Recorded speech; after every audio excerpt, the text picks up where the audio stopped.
നവജ്യോതിയിൽ വരാൻ കാരണം ഞങ്ങൾക്ക് എൻ്റെ ബ്രദർ മെഡിക്കൽ കോളേജിൽ അഡ്മിറ്റായിരുന്നു.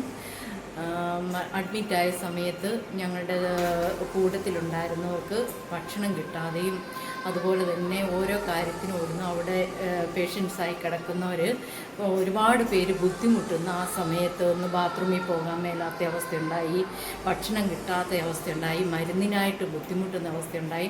ആ സമയം നമുക്ക് ഉച്ചയ്ക്ക് ഭക്ഷണം വിതരണം ചെയ്യുന്നത് കണ്ടു എൻ്റെ സഹോദരി ഭക്ഷണം ഇതാരുടെ കൊടുക്കുന്നെന്ന് അന്വേഷിച്ച് അവിടെ പോയി ആ ഭക്ഷണം മേടിച്ചുകൊണ്ട് വന്ന് കഴിച്ച സമയം എൻ്റെ ബ്രദറിനും ആ ചോറ് കൊടുത്തുകൊണ്ട് അവൾ പറഞ്ഞ് ഇത് നവജോലിക്കാരുടെ ചോറാണ്, ഞാനങ്ങ് താഴെ ഇറങ്ങി ചെല്ലുമ്പോൾ ഇങ്ങനെ ചൂടോടെ ചോറ് കൊടുക്കുന്ന കണ്ട് ഞാനത് മേടിച്ചതാണ്, നീ കഴിക്കുന്നും പറഞ്ഞ് കൊടുത്തു.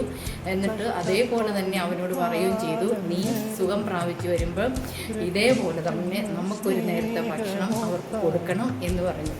അങ്ങനെ ആ ഭക്ഷണം മേടിച്ച് കഴിച്ചു. അവർ കുറേ ടൈം അത് തന്നെ പറഞ്ഞുകൊണ്ടിരുന്ന് ഇങ്ങനെ നവജോലിക്കാരിങ്ങനെ ചെയ്യുന്നത് എത്രയോ പേർക്ക് വലിയൊരു അനുഗ്രഹമാണ്. കാരണം ചൂടോടുകൂടി ഈ ഭക്ഷണത്തിന് ചിലർ നിവൃത്തിയില്ലാതെയും പിന്നെ ഭക്ഷണം മേടിക്കാൻ ദൂരെ പോകാൻ ആളില്ലാതെ ഇരിക്കുന്ന സമയത്ത് അവരത് കൊടുക്കുന്നത് വളരെ ഒരു അനുഗ്രഹമാണ് എന്ന് വിചാരിച്ചു. നിർഭാഗ്യവശാർക്കും പേഷ്യന്റിനും നല്ലൊരു സപ്പോർട്ടായിരുന്നു ഈ ഫുഡ് കിട്ടുന്നത്. നിർഭാഗ്യവശാൽ എൻ്റെ സഹോദരൻ ഇന്ന് ജീവിച്ചിരിപ്പില്ല. പക്ഷേ അന്ന് അവനോട് പറഞ്ഞ ആ ഒരു വാക്കിൻ്റെ പേർത്ത് ഞങ്ങൾ അവൻ്റെ 40-ാം ദിവസം ആ നവജ്യോതിക്കാരുടെ ത്രൂ അവരെ ഏൽപ്പിച്ചു. അവൻ്റെ 40-ാം ദിവസത്തിൽ ഒരു നേരത്തെ ആഹാരമെങ്കിലും ആൾക്കാർക്ക് ഇതേപോലെ കൊടുക്കണമെന്ന് ഞങ്ങൾ ആവശ്യപ്പെട്ടു. നവജ്യോതിക്കാർ അത് ഭംഗിയായി നല്ല രീതിയിൽ അവരത് കൊടുത്തു. അതേപോലെ തന്നെ ഞങ്ങൾക്കും അവർ ഭക്ഷണം തന്നു. ഞങ്ങൾ അവരുടെ ആ പ്രവർത്തനങ്ങളൊന്ന് കാണുവാനും ഞങ്ങളുടെ കുഞ്ഞുങ്ങളെ അതൊന്ന് കൊണ്ടുവന്ന് മനസ്സിലാക്കിച്ചു കൊടുക്കുവാനും ഞങ്ങൾ അവരോട് ആവശ്യപ്പെട്ടു, ഞങ്ങൾക്ക് നിങ്ങളുടെ വീട്ടിലൊന്ന് വരണം, ഞങ്ങൾക്ക് ഞങ്ങളുടെ കുഞ്ഞുങ്ങളെ ഒന്ന് കാണിക്കണം. അവർ സന്തോഷപൂർവ്വം നമ്മുടെ വീട്ടിൽ കൊണ്ടുവന്ന് നമുക്കും ഭക്ഷണം തന്ന് അവരെല്ലാവരും കാണിച്ചു വിട്ടു. ഞാൻ എല്ലാവരോടും ഒരു റിക്വസ്റ്റ് ചെയ്യുവാണ്, നമ്മുടെ ബർത്ത്ഡേ വരുന്നു, വെഡിങ് ആനിവേഴ്സറി വരുന്നു, നമ്മുടെ ഓർമ്മ ദിവസങ്ങൾ വരുന്നു. ഈ സമയങ്ങൾ നമ്മൾ 4 പേരെ നമ്മുടെ അയൽവക്കത്ത് അല്ലെങ്കിൽ നമ്മുടെ കുടുംബക്കാരെ അങ്ങനെ വിളിച്ച് സൽക്കരിക്കുന്നതിലും എത്രയോ നല്ലതാണെന്നറിയോ. ഇതേപോലെ ഇങ്ങനെ മെഡിക്കൽ കോളേജിൽ ഒരു നിവൃത്തിയില്ലാതെ ഇതേപോലെ ദുരിതം അനുഭവിക്കുന്നവർക്ക് ഒരു നേരത്തെ ഭക്ഷണം, അത് നിങ്ങളെ കഴിയാവുന്ന 1000 രൂപയുണ്ടെങ്കിൽ 1000 രൂപ അവരെ ഏൽപ്പിക്കുക, അല്ലെങ്കിൽ നമുക്ക് ആസ്തി പോലെ തന്നെ അവർക്ക് കൊടുത്ത് ഒരു നേരത്തെ ഭക്ഷണമെങ്കിലും അവർക്ക് കൊടുക്കുന്നതായിരിക്കും ഏറ്റവും നല്ലത്. നമ്മൾ എത്രയോ പേരിങ്ങനെ ബർത്ത്ഡേയും കാര്യങ്ങളുമൊക്കെ ഹോട്ടലുകളിൽ ആഘോഷപൂർവ്വം നടത്തുന്നു.